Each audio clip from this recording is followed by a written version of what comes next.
I think there are certain things that I'm more aware of now that I don't think I was before, and particularly, and I'll have these kind of moments of remembering, or moments of consciousness where something that we had talked about either in a session or after a session made me think, this is why this is important. And then it was specific to Chantel's need to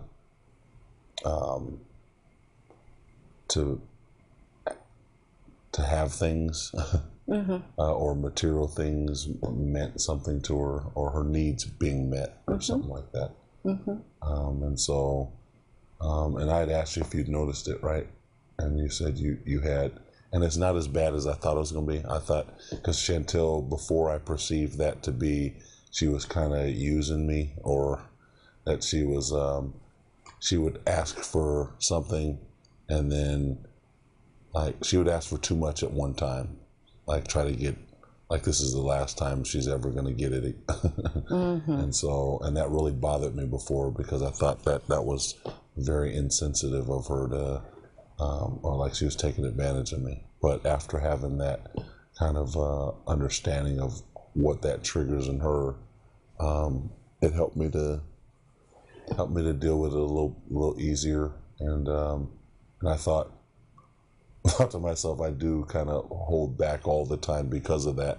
And so I slowly started to, kind of budget out, because for me, the money issue's a big deal. And so as long as I know where it's coming from and it's not coming out in chunks like it used to, it's easier for me to deal with. And so I just started doing it myself. Like she'd ask for, she'd say, my cousin's coming over, or she wants to go out with us to dinner or something like that, and just kind of leave it at that. And usually she waits for me to say no, or anticipates me saying no, so she'll come up with all of this, of why we should go. But I went straight to the budget and was like, to try to find it, and I did find it, and we were all right. And so, and she didn't get any kind of pushback from me as to why we couldn't go. And how did that feel, Chantel? That was interesting. I had never felt that before, so I'm still processing that. That was learning new, how to put all my defenses down and prepared for the whole no thing. So now it's like, huh? Did you just say yeah? And certainly there will be no's in the future. Don't get too comfortable with this. But at least, at least instead of me being skeptical, I can say, I can put this on the shelf for later, and remember, what she needs, and if we have the means, do that. So that's great. And also communicating with me that that's what he's doing, so I can understand his process. Because sometimes I'm not understanding that he's trying to be for something as opposed to against it, and so I'm still not responding how he needs me to, and so he'll literally tell me, okay, I'm trying to understand, I'm trying to take you, and I'm like, oh, okay. So I can appreciate that, as opposed to me sitting there looking at him like, what's that supposed to mean? Check the budget. Are you trying to be sarcastic? And so it's been cool. That's great. That's great. Okay, so that's feeling better. Excellent, excellent. So you guys, basically, in summary, you gathered a new tool, which is actually two tools. One is some understanding of each other through what we call the dream within conflict intervention that you did last time. And that understanding has helped reduce the fear. It's helped you to feel a little bit safer, it sounds like, especially you, Paul, regarding Chantel's intentions when she asks for something that involves money. And the other piece is that you've also learned how to frame what you're doing, what you're saying, what process you're engaging in as you talk to Chantel, so that Chantel doesn't get the wrong idea. And sometimes we call that making a repair. That is, if she starts responding to you in a way that can kind of tank the interaction, you're making a little correction in terms of, no, wait a minute, that's not where I'm going. Here's what I'm doing instead. That's called making a repair. And Chantel, you're accepting the repair, saying, oh, I got it. Okay. And then the conversation gets back on a more even keel. So that's great. So good job. Good work, people. So tell me what's on the docket for today. Anything in particular that you want to work on? So we could talk about, for example, we could talk about ways to strengthen your friendship, kind of strengthen the teamwork between you or the closeness between you. I like that. You like that idea? We haven't had a lot of time alone. Haven't had a lot of time alone? Mm-hmm. Usually we have our date nights on Fridays, but we've either brought somebody with us or had to forego them for events. So, what do you think? I actually was thinking we should, and I'm extreme, so I'm always going to go. So I was thinking we should pinpoint maybe some of the stress that we've had or conflict. Okay, but I'm not crying today. Hey. Determined, huh? And so. Well, if that's what, I mean, I don't really mind, so that's fine. You want a little more help dealing with conflict? Because we could certainly do that too, Paul. Okay. That's fine, either one. Yeah, I mean, I guess we can do whatever. Up to you guys. You lead, I follow. Sometimes.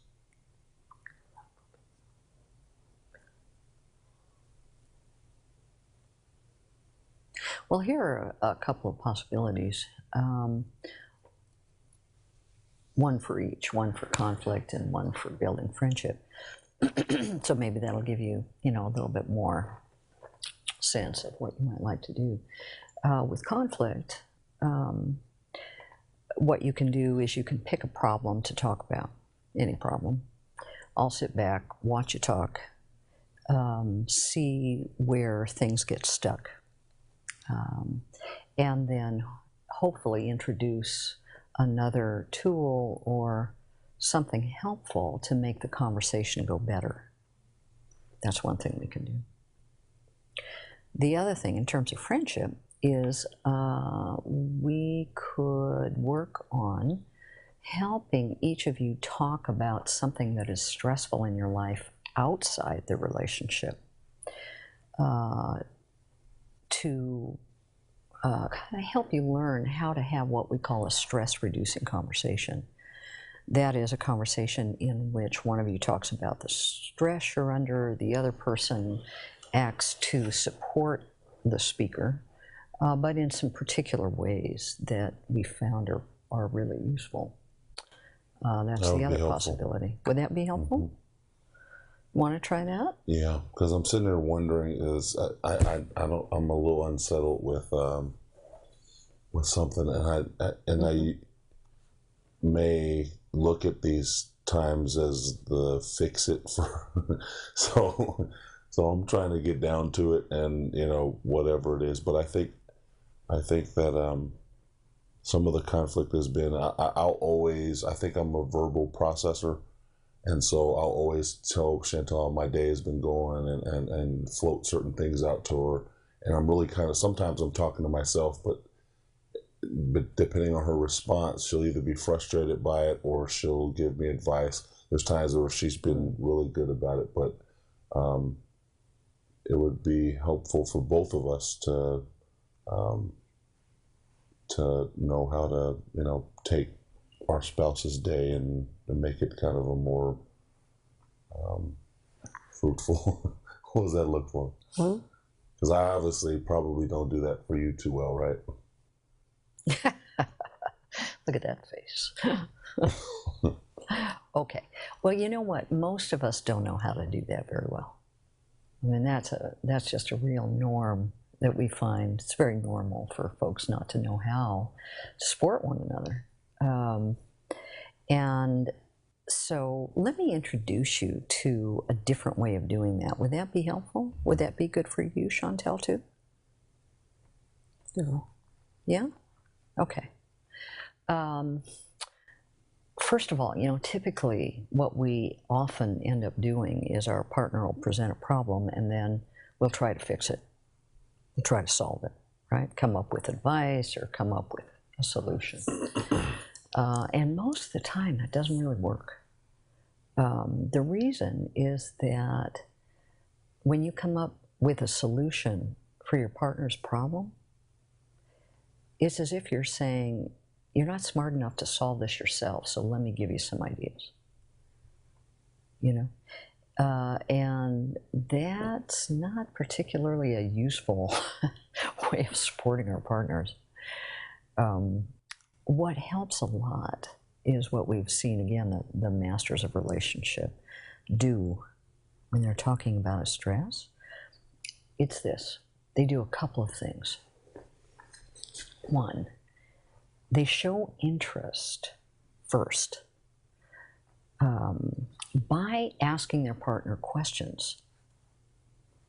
And they ask questions like, why, what are you feeling about that? Or what's so upsetting to you about that? Or what worries you the most about that? So you kind of elicit some information about your partner's feelings by asking questions first, just to get a better understanding of it, of what your partner is experiencing. Before you do anything, you do that first. I don't think we ever do that, do we? Always trying to answer each other's questions or give advice. Yeah. Well, again, you two are both just right in the natural, normal way that most of us interact. So, there's no great crime here. This is absolutely normal. So let me give you some more tools. So one is you ask questions, okay? Another is that you empathize with your partner.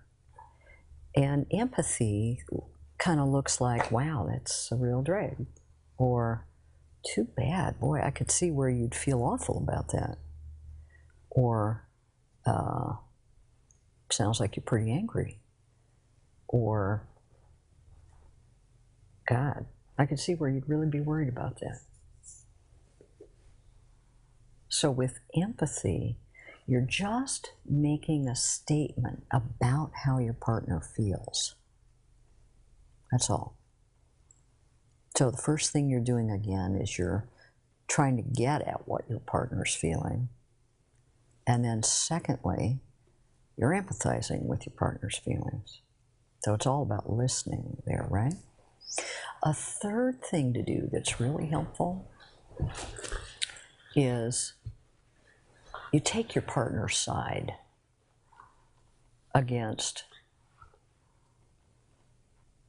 someone or something else. If your partner is feeling attacked or your partner's feeling, put down out there in the world, take your partner's side. Don't side with the enemy. That's a real important one. Don't side with the enemy. Well, I can see where your boss would say that about you. I mean, don't do that. Because That's then, me. oh no. Okay, well, that'll get you in trouble. That'll get you in trouble, Paul. Because the goal of a stress-reducing conversation is to help your partner feel less alone with what's stressing them out. Because when you're stressed, one of the worst things to feel is all by yourself, all alone. So part of the goal is to be on your partner's side. Even if you agree with, let's say, a criticism that's been aimed at your partner by somebody else, don't choose that time to side with criticism. Instead, what you can do is just empathize with how it makes the partner feel. That way you stay honest about, well, your own thoughts about it, but at the same time, you're being a supporter. You're being a good, supportive person for your partner. Does that make sense? Mm-hmm. Okay. So, those are some of the ways to really stay on your partner's side when they're discussing something stressful. And you want to not problem solve. Don't problem solve until you completely understand where your partner's coming from. And before offering solutions, ask your partner first what they're thinking about in terms of solving it, because they may have some great ideas. Ask them not want to first. solve it at all. Or they may not want to solve it at all. They just may want to vent. That's right. And just venting is a wonderful way to reduce stress, especially when you've got somebody on your side. That in itself is so helpful. Being able to just vent about something and feeling like your partner is your best friend. Your partner's your ally. That's what we're trying to create here. Does that make sense? Mm-hmm. So let me go over it again. 1, ask questions.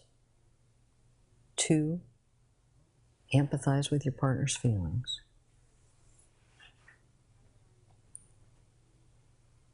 Don't side with the enemy.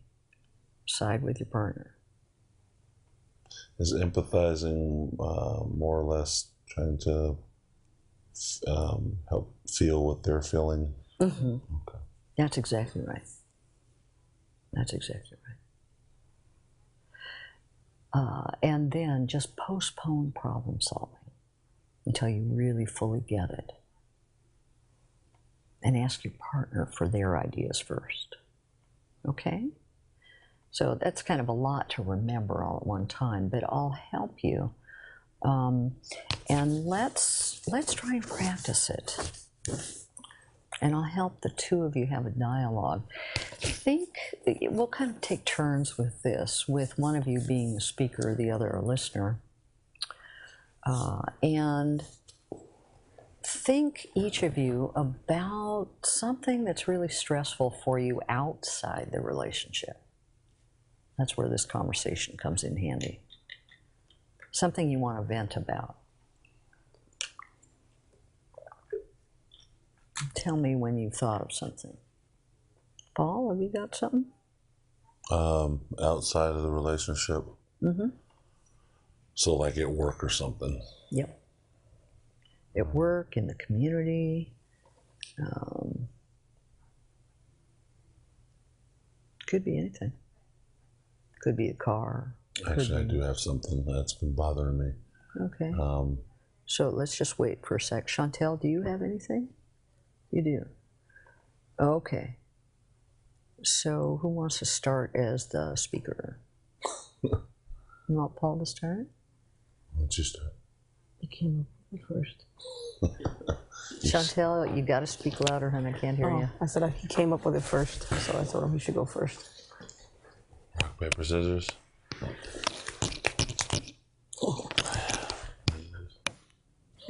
Best out of 3? No. Okay, so Chantel, you're first? No, you lost. He's first.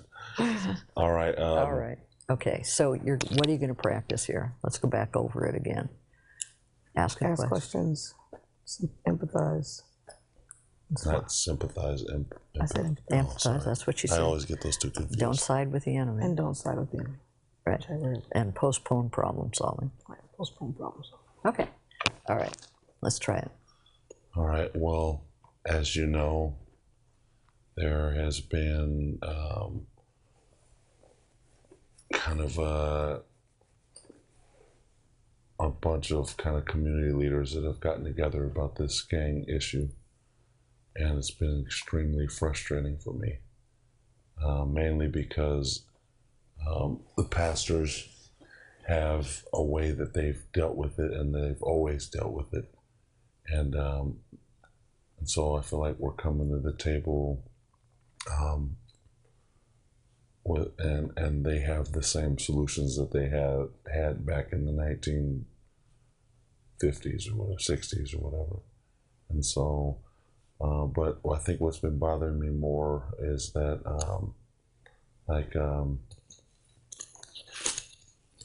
there's something in me that wants to do something about it, and that I talked to Kevin, to talk to his friends, to try to pull these kids into a room and reason with them. But it's so, I feel like kids are, I don't know if I'm confident that they care about the same things that I care about, or that we, that work with them, like other youth leaders that work with them, that they even care and if it would do any good bringing them together. And so I'm where I would normally be confident and feel like I can get this done after sitting in that meeting and then talking to the kids that are actually involved in some of the shootings. It's been, I feel helpless. I feel like they're not, I don't know. I don't know if I trust that they would listen, And so I'm trying to put myself in their shoes. Would I listen to someone who I didn't have much relationship with tell me all the stuff not to do, And so that's kind of where I'm at.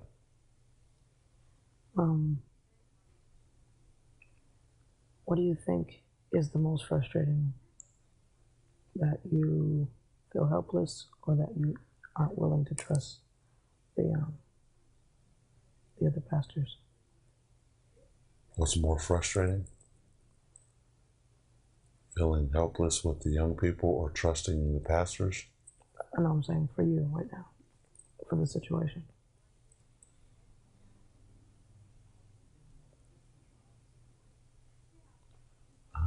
That's kind of hard to answer. I'm frustrated on both ends. Have you thought of any ways, any alternate types of meetings or people that you can include? Okay, let me Is that stop problem you solving? for just a moment, Chantel, because you're quickly moving into problem solving. I'm very wired for that. Yeah, sure. So back away from that for a moment and try asking a few more questions about Paul's feelings about it. Things like, what's the worst part about this for you? Or what do you worry about? Or etc. And then empathize with whatever feelings he states. Okay?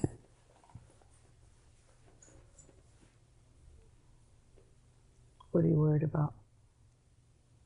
What? The situation. I'm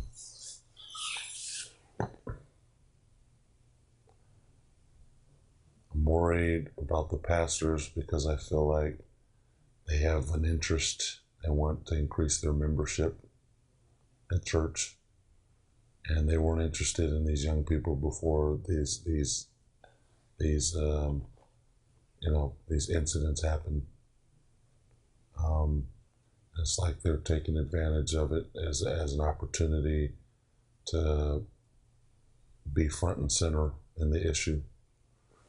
When really, I think it's the youth leaders, the tier down from them, the leaders that are my age, that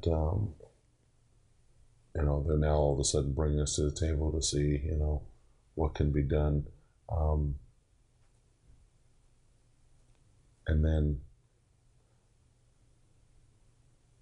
I'm kind of torn with the young people. I know that we have the kids that we've mentored, that my colleagues and I have mentored, know these kids firsthand, and so. But the frustration is I don't know if I'm I don't know if I trust those. I don't know those kids, so I don't really trust that they have the same values that we do, you know, that we share. So if they would be accepting of someone coming and reasoning with them and saying, you know, kind of wake up, look at what you're doing to your community, your family. And so I'm worried that they won't listen. The young people won't listen. And because I'm not the one anymore with a one-on-one relationship, I'm a step back from that, you know. Kevin is the one that has the kinds of relationships, and I'm not sure if in talking with him, his answer was what my answer would have been at his age. It's just to kind of let it die down, and I'm not sure if I'm satisfied with that. So, How does that make you feel? helpless with what the pastors or the kids. Well, you were talking about being frustrated and not sure if you can trust the pastors, not sure if you can trust the kids, not sure where. How does that make you feel within this? Well, there's two things going on. There's the thing with the pastors. I think I feel alone,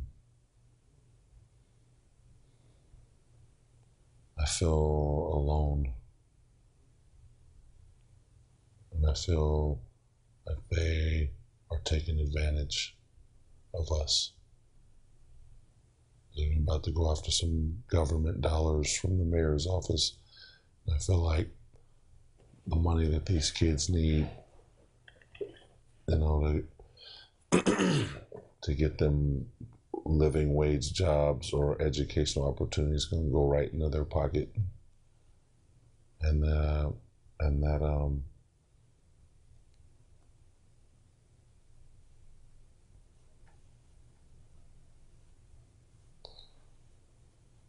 I feel like they owe us something. So try empathizing now, Chantel, with what you hear Paul feeling.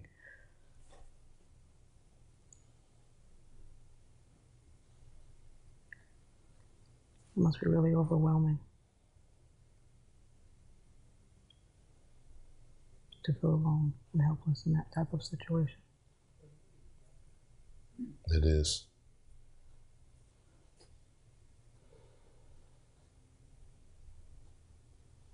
I don't want you to feel that way. And for the young people, for some reason, I feel like I've let them down. It must be scary. Oh, not scary, disappointing. Sounds like he feels guilty, right?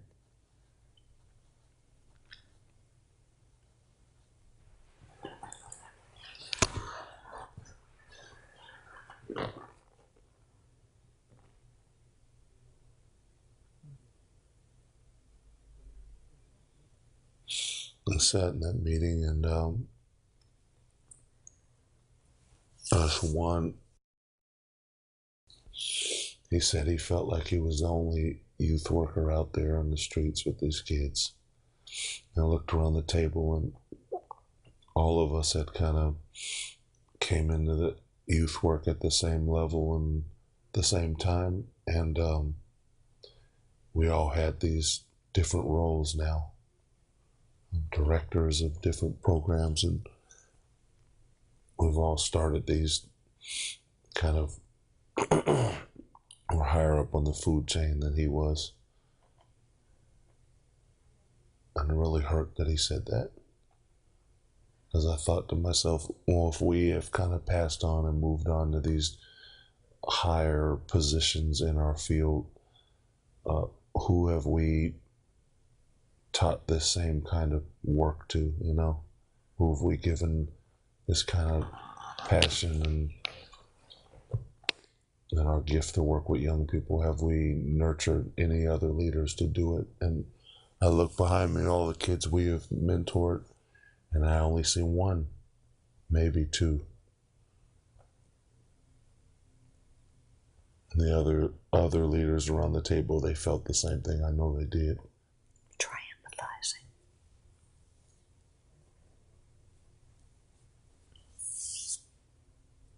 I'm really bad at this, I know. but I love you a lot. So Chantel, you're not really bad at this. No, she is. Really? Hey. I can't even think of an empathy. So let me help you with it. I'm so proud. I'm already like, how could you say that? You're brilliant. Oh, It's like I'm constantly trying to fix it. yeah. So it's distracting me. Well, it's because he's hurting so much, right? And it's very painful for you to see him hurting so much because you love him so much, right? Best thing you can do is, what do you think he's feeling right now?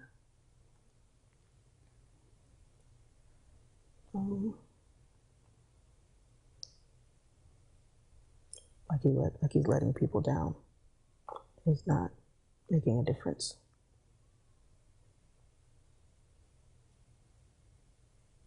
And what's that feel like? Failure. Work in vain. So ask him if that's what he's feeling.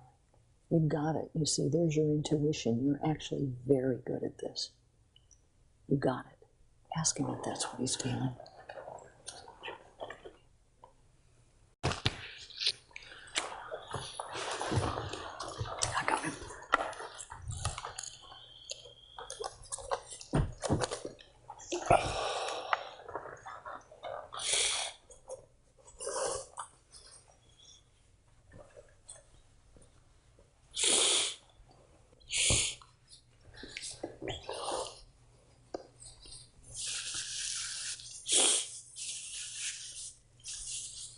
You know, Chantel, if you want to move closer, you can do that too. I don't think they can.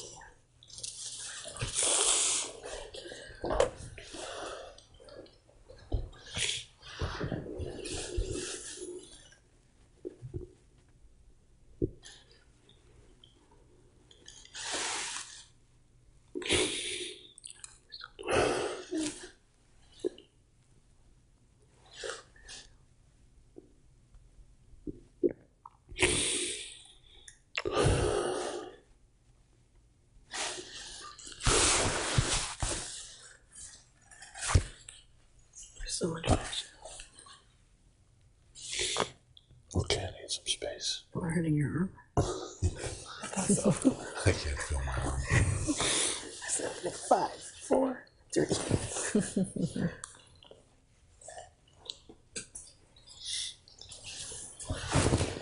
Glad I don't wear makeup. I know how I feel. Actually, you are wearing makeup now. So let me check with you guys now. And you feel a little closer to each other? I feel better. So cute. Oh, Chantel, you gotta say that louder. I said, I love you so much. There you go. Ditto.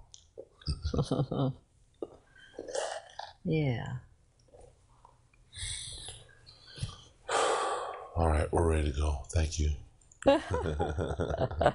Wonder where you're going.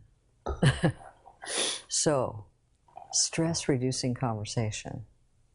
See what a difference it makes? When you don't work to solve it, jumping in to solve it, but instead you ask some questions about emotions and then just empathize. For 2 days now, I've been trying to talk to Chantel about this. And how does this feel compared to that? Oh man, yeah. I was bottled up. I mean, I must have asked it in 100 different ways. I don't know if you noticed how much I brought it up, but I had no idea. yeah. Well, I don't think I did either. Weighing that's heavy on you. Yeah.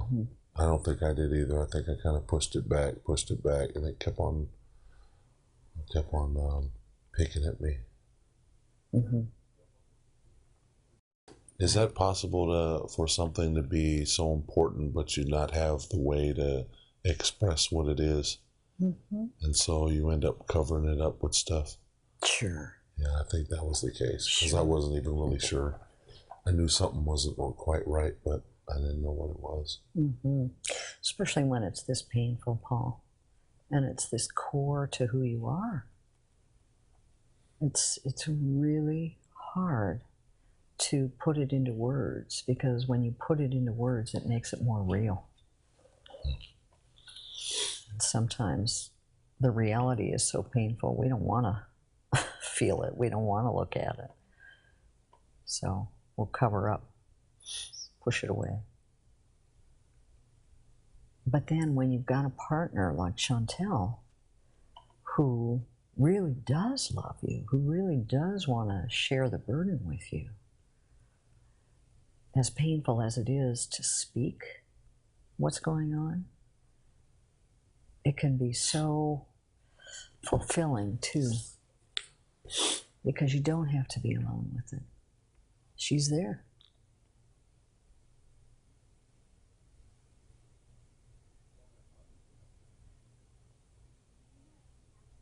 So let's see about trading roles now. Let's give you, Paul, a chance to try to use this technique of a stress-reducing conversation. Do you feel ready to listen? Yep. Okay. So Chantel, can you think of something that's stressful for you that you want to share with Paul? Well, initially, I couldn't really think of anything that I don't really know how to acknowledge my stress sometimes. So I thought of something that's been bothering me. And at first it was the fact that I wasn't in school yet. And I really want to be in school really bad. We still haven't found a way to work it into our schedules, and so it's kind of been bothering me. But the more we went through this process, I thought about it, and I'm not gonna cry, just so we know. No, Yeah, get the box. look, I'm serious. I watched this movie about a week ago, So now tell Paul about this. and it was called Trade, and I keep bringing it up periodically. Yeah. And it was very, very unsettling. The content, it was about human trafficking. And I needed to know because for some reason I wanted to be aware. And I thought that awareness would do something for me, but it has completely destroyed me. So maybe I'm gonna cry.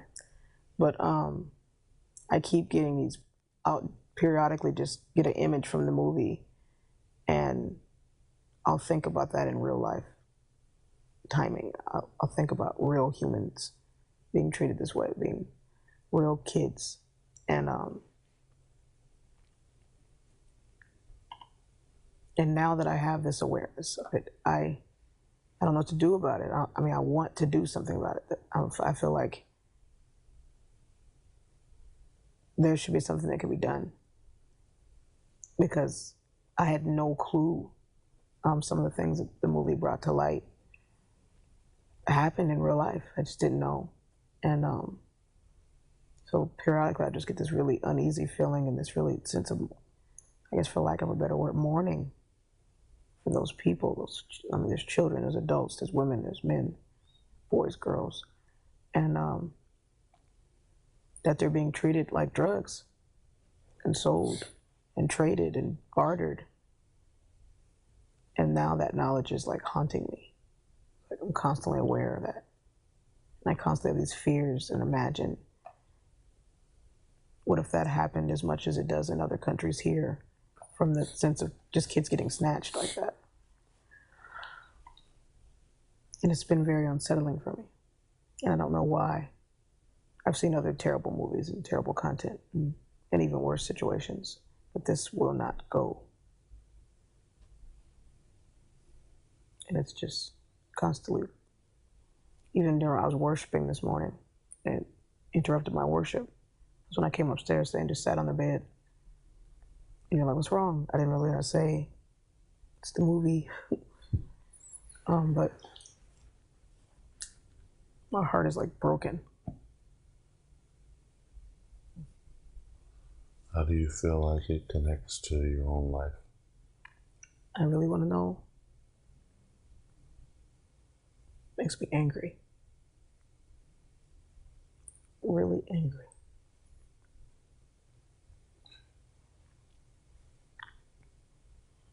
I prayed about it, and it's like, how could people forget that that's a person, forget that they have another person? And I had this image of me eating a burger, and I was like, and I was enjoying my burger. And I heard, are you sympathizing with that cow? I was thinking, no, not even a little bit. And that's when I saw that people can see things in an object and they disassociate themselves with it being what it was. But it didn't make me feel any better. It just was more awareness. It's just been eating away at me. I'm afraid that, I don't know if that means that maybe in some point in my life I'll come to a crossroads where I get involved and I'm an advocate, I'm a person who's fighting against it. Or maybe I just get lucky and I'm alone in a room with the guy that did it. And that would be very bad. Or I don't know. I worry about kids now. So this, you sound like you have a strong sense of injustice. Paul, you might try asking Chantel some questions about what were her, what upset her the most about the movie. Because the movie images are stuck in her mind. See if you can understand her feelings that came out of that movie a little bit better. So what about the movie kind of sticks out in your mind the most? That it was predominantly, no, it was everywhere, it was global. But that they set up, there was a travel agency. A woman in Russia wanted to come to America so she could start a better life for her and her son. They told her that she should go first and leave her son with her mother. It would be cheaper and it'd be easier for her. So she thought they would know, and it was good advice. They told her that it would be easier for her, it would be cheaper for her to go through Mexico, to fly to Mexico and then go into America from Mexico. And this whole organization was a sex ring, and they kidnapped this woman under the pretense that she was coming to America to get a job and be able to make a living for her son. And she was immediately kidnapped as soon as she got to Mexico. And just knowing that, you're going into these establishments and it's the last thing in her mind she could have ever thought she would be putting herself in a situation. And just for it to be that conniving and that much trickery. And she kept retracing her steps and trying to understand. And then they were drugging them. This little boy, they forced him to, held him down and gave him a shot of heroin in his neck and then sold him to somebody. And it was horrific. And all I could think of was, this movie is only showing these 4 individuals. And then they tell you all the statistics at the end of the movie, and it's like millions of people. This is happening to like hundreds of thousands of people a year now. people just, I mean, and there's no way, there's nothing, I mean, they set it up to where it's really impossible because they have such an underground network of changing hands, unless you find one of their residential, I mean, they're like in normal residences. They have these people in basements. They could be your neighbor. And it was predominantly Americans. They show buying these people. They were predominantly being brought from other countries to America. Here. Enslaved. Being sold into slavery. And they were babies. Virgins are like with a high bid, so they'd steal little kids. I guess I keep seeing the faces of my babies. Parents don't even know what happened. I mean, they didn't. She was riding her bike, this little girl. She snuck out to ride her bike. It was horrible, and I can't shake it. Ask about feelings. Make you feel. Bondage, loss of freedom. I don't know. I guess it reminded me being in places that I couldn't get away from, being around people that I wasn't allowed to be away from, even though it was obvious that they were hurting me. And it just makes me sick. What do you think she's feeling, Paul?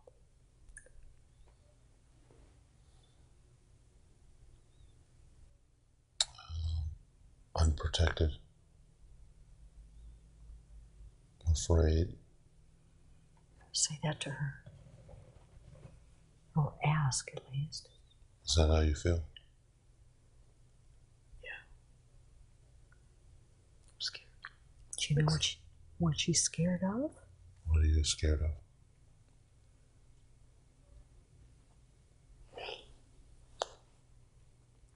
What ifs?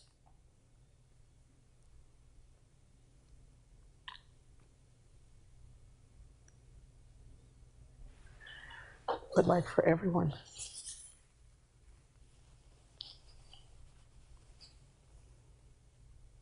Well, that same day I watched the movie, I forgot to tell you this.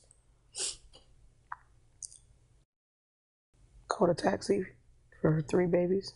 Her and her 3 babies go to the doctor. I'm watching the movie and she calls me and she's screaming. I'm like, oh my God, what's wrong? Calm down. She said the taxi driver drove off with my kids. And he's gone. I was like, what do you mean? I'm sitting there watching this movie and my neighbor's kids get taken by the taxi guy. Oh my God. So I called a taxi company. I'm yelling, cursing. What is wrong with you and your people? How do you send someone who doesn't understand enough English? She's still loading the car. You know, she said she had to go back and lock her door. Wait right here. He's not supposed to drive off with kids in the car. Under 5, isn't that like, that's like the law. I guess he didn't understand her, so he thought he was supposed to take them to the doctor's office by themselves. It's a 6-month-old, a 2-year-old, and a 3-year-old. So we managed to get through to them. They managed to get through to him, who managed to come back. And then the child's children, I got an email from the child's, another neighbor whose daughter is missing right now. And they believe that she's involved in a sex rape. There's been like reports, and they're sending out flyers, and How about the child's? their oldest daughter. She's been missing since December. And that's just so close to home for me. Literally, underneath us. I mean, it's so much easier to put it outside the border, outside the, you know what I mean? For us to feel safe. It's like, so sad, but it's not here. And to see all that happening, and you hear all about it and how terrible it is in other countries, but to know that there are people who are buying people in the home of the free, the home of the brave, nauseating. Try empathy. Try empathy. I'm actually kind of stuck.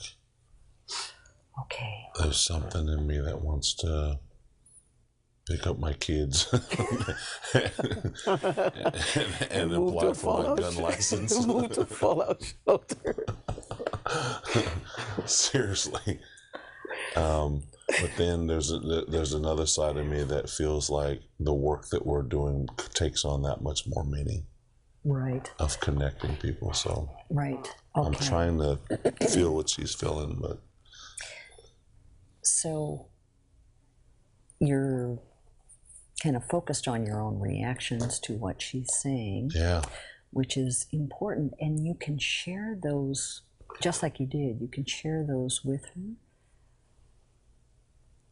But the other thing too is, because I feel the same way she does. Well, say so.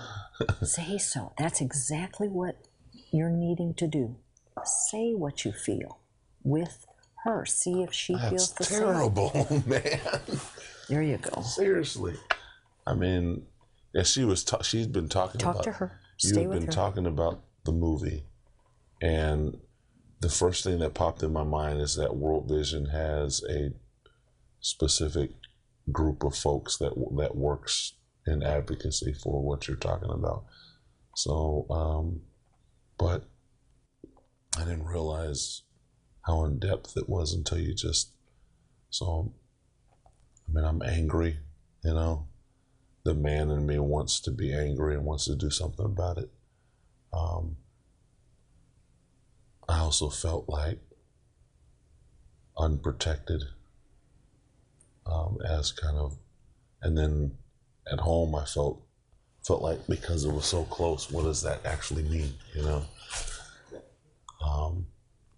And then I can only imagine shortly after the taxi cab driver runs off with the kids. Well, that was unbelievable. I fell to my knees trying to understand. It's like watching a scary horror flick and somebody gets murdered next door. It's just terrible, you know what I mean? Yeah. I was destroyed. But they came back. They were safe. It was a misunderstanding. That was a blessing.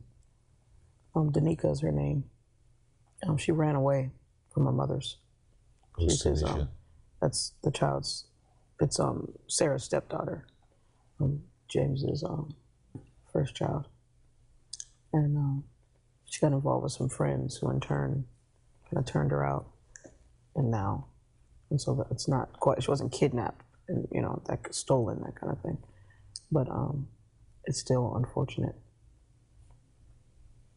And I sent out their email to like everyone I could. Yeah, I know. Paul, in order to empathize with Chantel, here's what that would look like. It would look like, gosh, Chantel, you must be so upset. You must feel so angry seeing this. You must feel so scared. Is this what you feel? So try and read her feelings now and state what you're guessing she feels. Check it out with her. So, you must feel so angry. It's all right.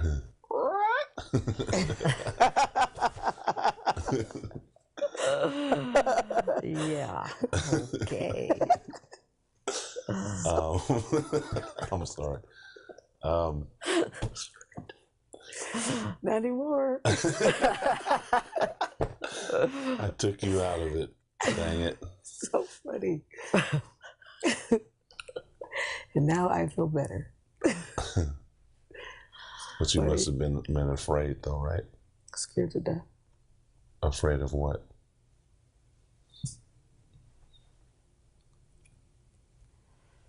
In the movie, she got away, her and the little girl, and they called home to warn them because they threatened them to kill their families. And they have all these terrible threats. They show pictures of her son. If you ever leave, if you ever try to get away, we'll kill your son. She managed to escape, and she called her mom. They'll collect her mom's phone, and she asked her, and as soon as she said, "Mom, you need to leave," her mother said, did your son get to America okay? And she's like, what are you talking about? She's like, the men came with papers that you signed saying that they were supposed to take the baby to America. And so they came and got her child. I mean, it was like, that was probably one of the worst. She gave up after that, and they caught her again. Okay, so you watch too much TV. No, it's all the same movie. Go to empathy. Try it. So what about that are you afraid of for yourself? I think that someone will take my kids, bottom line. Imagine their school. I pray for their school. I pray for their well-beings. But it just seems like, I was watching a lady today, and her child got on the school bus, and the school bus drove off. She stood outside and watched the school bus until she couldn't see it anymore. And I thought to myself, we trust things around us because they're around us to trust, but we're still worried. We're still scared that something could possibly happen, that something might happen. You mentioned an idea. Before doing that, you might want to ask Chantel, is there something she's thinking about, in terms of solving or an idea? I want to make more people aware. Oh. I sent out an email suggesting that people watch the movie, even though it's hard to watch. It's a really good movie, though. I mean, it keeps you. It's not like Fight Club or something where it's so terrible you won't see it. Yeah. But the content is unbearable in some cases. They keep it classy though. But I think this would also be good for the teens. A teen program. Some of the older kids need to know this is happening. They need to be made aware. Especially since they're starting these little miniature rings in some of our communities.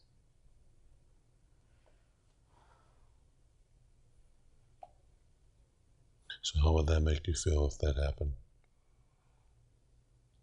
Like I contributed something to a cause. Rather than just stand around knowing and not doing anything about it. It's almost like seeing hungry people and you know they're hungry and you just know they're hungry and you leave it at that. I don't want to be that kind of person. I want to offer something. And not just a meal, but some seeds. So maybe they can start to grow something. That makes sense? Yes, Mother Teresa.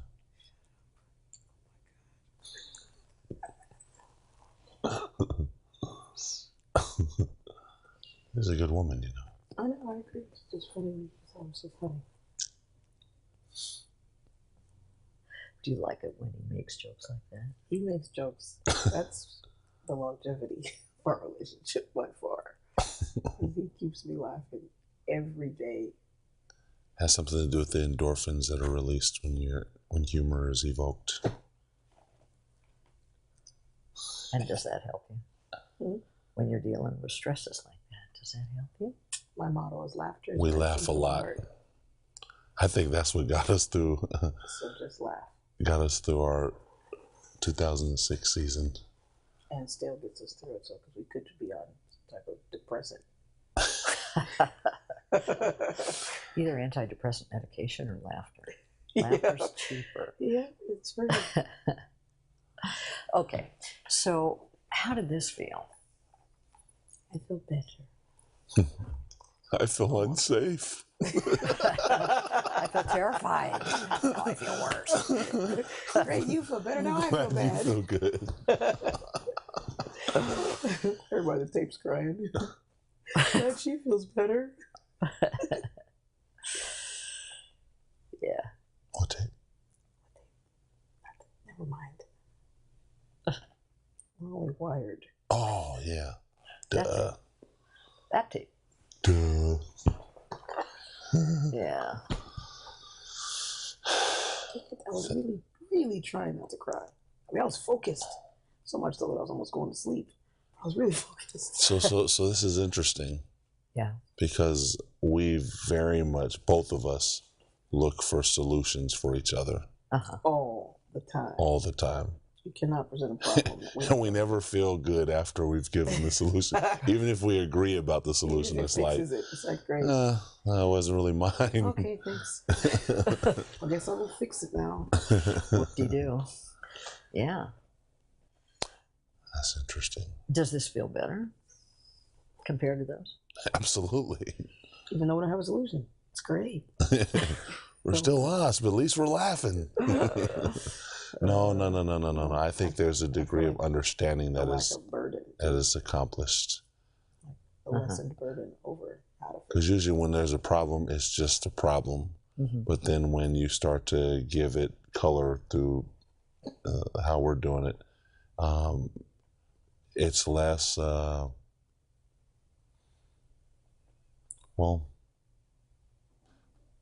like you said, it just feels better when you're not alone in it.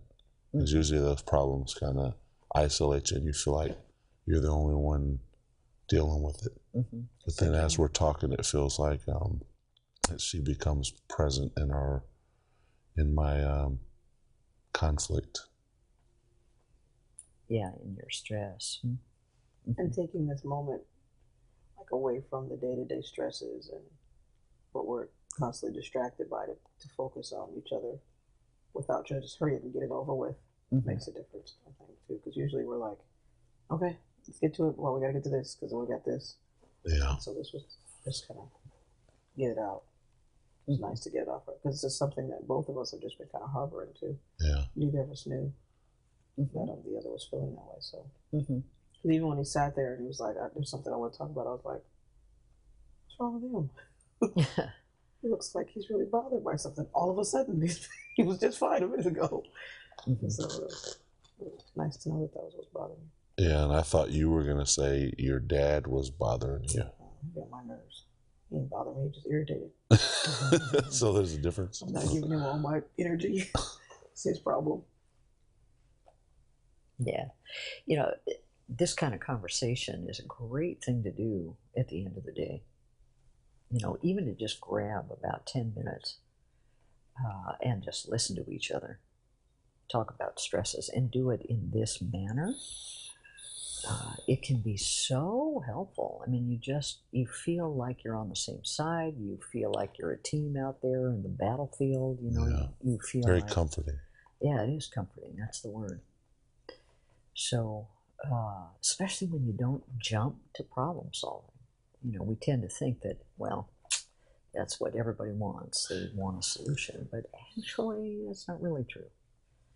Fundamentally, most of us just want to feel less alone with stresses. And so that's what this hopes to accomplish. Yeah, well, and I think we're going to need some work in the empathy department. I try to keep in my head while she was talking, try to feel what she's feeling, and so that helped me a little bit. And yeah, so yeah. So when you are thinking about that as you're listening to her, all you have to do is just name the feeling. I was thinking, what does it sound like he's feeling like? But at first, what I couldn't think of what you're feeling like is because I was really trying to analyze all that you were saying. So that's what I do. I was trying to analyze all that you're saying and come up with the right feeling for it. Yeah, that's what I naturally do, actually. So maybe you analyze. Sometimes when you just suspend the analyzing and you just kind of open your heart a little bit and listen with your heart and see what you're feeling inside. Like if you're listening to her and you start feeling scared inside, chances are she's feeling scared too. Then I did feel that immediately. Yeah, exactly. Then what you can say, Paul, is, are you feeling scared? Is this scary for you? So you check out what you're feeling as you're listening to her. Use that as information about what she's feeling. And then check it out with her. Are you feeling scared?